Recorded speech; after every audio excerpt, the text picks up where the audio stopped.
حضرت خالد بن ولید نے دائرہ اسلام میں داخل ہونے سے پہلے اسلامی لشکروں کے لیے کافی مشکلات کھڑی کیں۔ آپ شروع سے ایک جرنیل تھے، جنگی حکمت عملیوں میں اتنی مہارت رکھتے کہ سامنے والی فوج کو مشکلات میں مبتلا کر ڈالتے۔ ہر وقت جنگی حالت میں رہنے والے اور شہادت کے شدید خواہش کو دل میں بسا کر رکھنے والے حضرت خالد بن ولید کون تھے؟ اسلام کی دشمنی چھوڑ کر مسلمان کیسے ہوئے اور آپ کی تلواروں کا وزن کتنا تھا؟ اسلام قبول کرنے سے پہلے ان کی اسی حکمت عملی نے مسلمانوں کو جنگ احد میں بھی شدید نقصان پہنچایا، جس میں حضور صلی اللہ علیہ وآلہ وسلم کے دندان مبارک یعنی دانت مبارک بھی شہید ہوئے اور مسلمانوں کی واپسی احد پہاڑی کی طرف ہوئی۔ اس افراتفری میں حضرت حمزہ رضی اللہ تعالی عنہ حضرت محمد صلی اللہ علیہ وآلہ وسلم اور خالد بن ولید کے لشکر کے درمیان کھڑے ہو گئے۔ انہوں نے احد پہاڑی پر چڑھنے کے لیے حضرت محمد صلی اللہ علیہ وآلہ وسلم اور مسلمانوں کی کافی مدد کی۔ حضرت حمزہ رضی اللہ تعالی عنہ اسی لشکر کا مقابلہ کرتے کرتے جام شہادت نوش فرما گئے۔ حضرت خالد بن ولید ابھی دائرہ اسلام میں داخل نہ ہوئے، مگر پھر بھی حضور صلی اللہ علیہ وآلہ وسلم انہیں بہت پسند فرماتے۔ جب بھی اس دلیر جرنیل کی آپ صلی اللہ علیہ وآلہ وسلم کے سامنے تعریف ہوئی تو آپ صلی اللہ علیہ وآلہ وسلم فرماتے، جس شخص میں یہ خصوصیات ہوئیں وہ اسلام میں داخل ہوگا۔ جس طرح حضور صلی اللہ علیہ وآلہ وسلم نے اللہ تعالیٰ سے حضرت عمر فاروق رضی اللہ تعالیٰ کو مانگا، اسی طرح خالد بن ولید کے لیے بھی دعا فرمائی۔ حضرت خالد بن ولید کا اسلام داخل ہونے کا واقعہ کچھ اس طرح ہے۔ آپ رضی اللہ تعالیٰ عنہ فرماتے ہیں، میں جب بھی مسلمانوں کے خلاف کسی جنگ میں واپس آتا تو میرا دل میرا ساتھ نہ دیتا۔ میرا دل بار بار یہ کہہ اٹھتا، تم جتنی جنگیں جیتو، ڈھیروں فتوحات حاصل کرو، لیکن آخر میں حضرت محمد صلی اللہ علیہ وآلہ وسلم ضرور غالب آ کر رہیں گے۔ میں جب بھی حضور صلی اللہ علیہ وآلہ وسلم پر حملہ کرنے کی کوشش کرتا، حضور صلی اللہ علیہ وآلہ وسلم پہلے ہی سمجھ جاتے۔ میرا دل اسی وقت اس بات کو تسلیم کر گیا کہ حضور صلی اللہ علیہ وآلہ وسلم کی حفاظت کوئی غیبی طاقت کر رہی ہے۔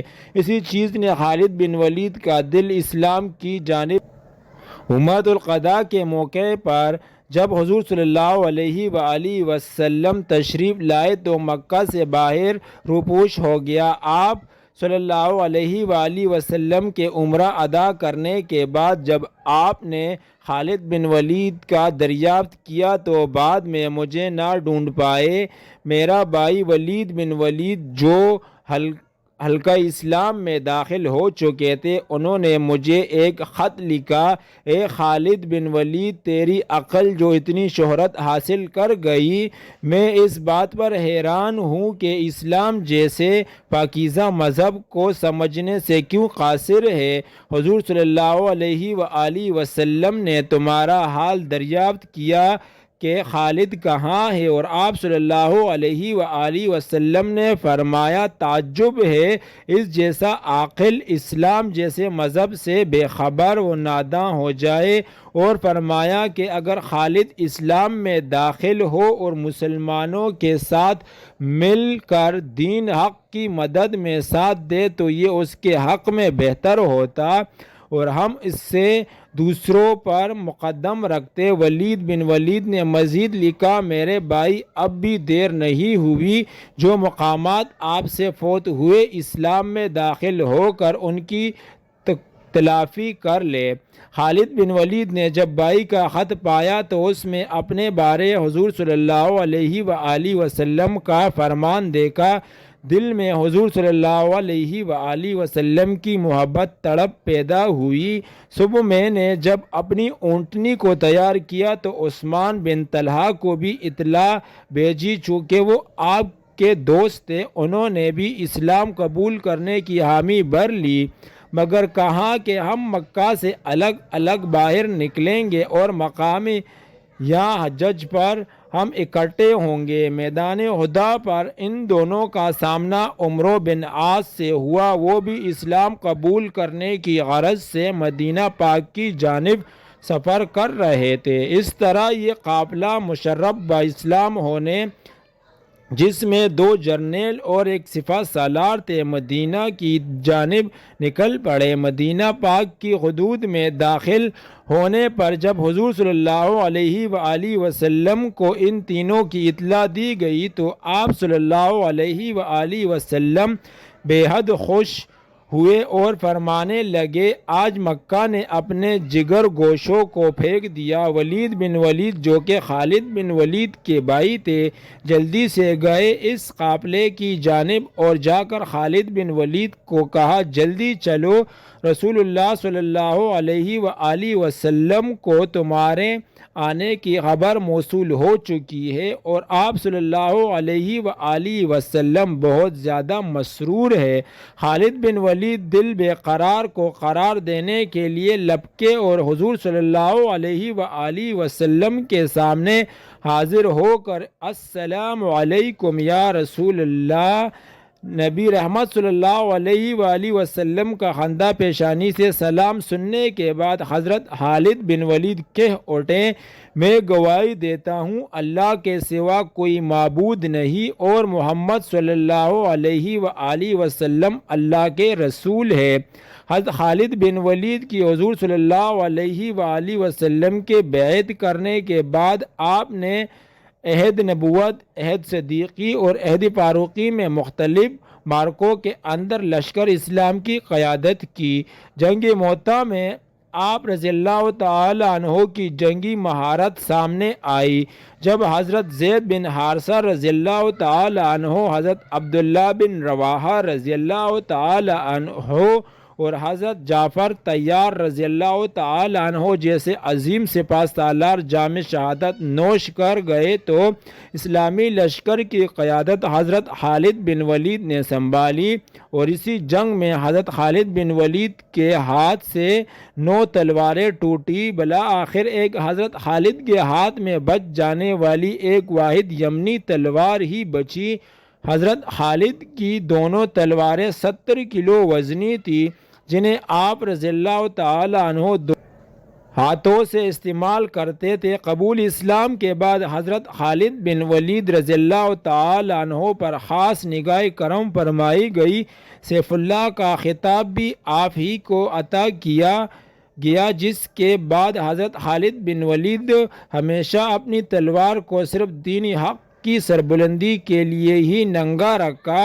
حضرت خالد بن ولید رضی اللہ تعالی عنہ نہ صرف اسلام دشمن کے خلاف ہی جہاد بلند کرتے رہے بلکہ انہوں نے اس چڑیل کو بھی 2 ٹکڑے کیا جس نے عزا بت میں گھس کر لوگوں کو گمراہ کر رکھا تھا۔ دوستو، یہ واقعہ کچھ یوں ہے کہ جب خانہ کعبہ کو بتوں سے پاک کر دیا گیا، آپ ان بتوں کو خانہ کعبہ کی حدود سے باہر پھینکا گیا تو دور ہی گاؤں دیہاتوں میں ان بتوں کو ماننے والوں نے دوبارہ وہی کام یعنی ان کی پوجا پرستش شروع کر دی، مندر میں چڑھاوے منتیں وغیرہ شروع کر دی اور اس بت کو ماننے والوں میں دن بدن تعداد بڑھتی ہی چلی گئی۔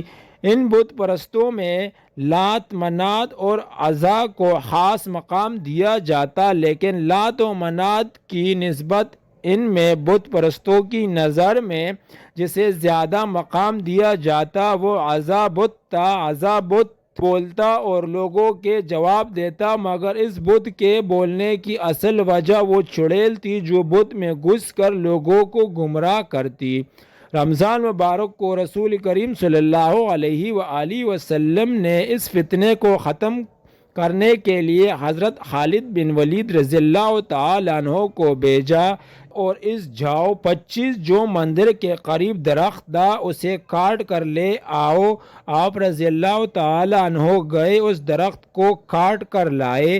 جب رسول اللہ صلی اللہ علیہ وآلہ وسلم نے دریافت فرمایا درخت کاٹتے وقت کوئی واقعہ رونما ہوا تو آپ رضی اللہ تعالیٰ عنہ یا رسول اللہ صلی اللہ علیہ وآلہ وسلم میں نے تو کچھ نہیں دیکھا۔ آپ صلی اللہ علیہ وآلہ وسلم نے فرمایا دوسرا درخت کاٹ کر لے آؤ۔ حضرت خالد بن ولید رضی اللہ تعالیٰ عنہ دوسرا درخت کاٹ کر لے گئے لیکن کچھ نہ ہوا۔ جب تیسرے درخت کو کاٹنے کا حکم ہوا آپ رضی اللہ تعالیٰ عنہ جب تیسری مرتبہ گئے تو چڑیل ننگی بڑھیا کی صورت میں آپ کے سامنے آ گئی۔ آپ رضی اللہ تعالیٰ عنہ نے اللہ کا نام لے کر تلوار کا وار کیا، وہ چڑیل وہیں پر ڈھیر ہو گئی۔ واپس جا کر حضور صلی اللہ علیہ وآلہ وسلم کو سارا واقعہ سنایا۔ آپ فرمانے لگے یہ غزا تھی جو اللہ کے حکم سے ختم ہوئی۔ پیارے دوستو، حضرت خالد بن ولید نے سینکڑوں جنگیں لڑی اور کسی ایک جنگ میں بھی انہیں شکست نہ ہوئی۔ اس کامیابی کا راز حضور صلی اللہ علیہ وآلہ وسلم کے 2 موئے مبارک بتائے جاتے ہیں جو مسلمانوں پر جنگ یرموک کے موقع پر ظاہر ہوئے۔ یہ واقعہ کچھ یوں ہے کہ جنگ یرموک کے موقع پر حضرت خالد بن ولید کی جنگ کرتے کرتے ٹوپی کہیں گر گئی۔ جنگ کے اختتام پر اس ٹوپی کو تلاش کرنے کے لیے چند سپاہیوں کو بھیجا۔ ٹوپی سپاہیوں کو نہ ملی۔ جب وہ واپس ناکام حضرت خالد بن پاس پہنچے تو آپ رضی اللہ تعالیٰ عنہ بہت زیادہ پریشان ہوئے اور پورے لشکر کو لے کر میدان میں ٹوپی کو ڈھونڈنے پہنچ گئے۔ آخر کافی ڈھونڈنے کے بعد جب وہ ٹوپی ملی تو لوگ وہ ٹوپی لے کر آپ رضی اللہ تعالیٰ عنہ کی خدمت میں حاضر ہو کر عرض کرنے لگے یہ ٹوپی تو پھٹی پرانی ہے، اور آپ رضی اللہ تعالیٰ عنہ اس ٹوپی کے لیے اتنے پریشان ہو گئے جس پر خالد بن ولید رضی اللہ تعالیٰ عنہ فرمانے لگے بے شک یہ ٹوپی پھٹی پرانی ہے مگر اس میں لگے 2 موئے مبارک کی برکت سے اللہ پاک نے مجھے ہر جنگ میں فاتح بنایا۔ یہ موئے مبارک حضور صلی اللہ علیہ وآلہ وسلم نے عمرہ کے موقع پر سر مبارک سے اتارتے ہوئے مجھے عطا فرمائے۔ حضرت خالد بن ولید وفات 642 عیسوی میں بستر پر ہوئی۔ جب آپ رضی اللہ تعالیٰ عنہ دنیا سے گئے تو آپ کے ترکے میں خنجر، تلواریں اور نیزے ہی موجود تھے۔ جزاک اللہم خیر۔ ملتے ہیں اگلی ویڈیو میں، تب تک کے لیے اللہ نگہبان۔